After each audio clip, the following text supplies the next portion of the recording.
Cerbio pwmpenni, mynd mas i gasglu pethau melys ar dric neu drit a gwisgo lan. Rhai o draddodiadau Calan Gaeaf sy'n gyfarwydd i ni. Mae llawer yn meddwl bod Calan Gaeaf yn ŵyl Americanaidd. Ond beth os byddwn ni'n dweud bod ganddi gwreiddiau Celtaidd a llawer yn dod o Gymru.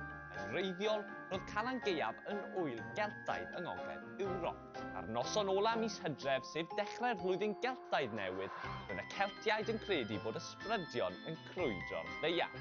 Ac ar noson Calan Gaeaf, roedd pobl yn ofni mynd i fynwentydd gan eu bod nhw'n credu bod ysbrydion yno. Mwyn ysgoi cael ofan gan yr ysbrydion drwg, roedd y Celtiaid yn gwisgo lan mwyn i'r ysbrydion adael nhw i fod. A dyma lle mae llawer yn credu y daw'r traddodiad o wisgo lan yn brawychus. Ond be am yr arfer o fynd mas ar dric neu drit? Wel, mae tipyn o ddadlau o le mae hwnna'n dod, ond mae rai yn credu bod y Celtiaid yn arfer gadael bwyd allan i dawelu ysbrydion oedd ar y ddaear yn y nos.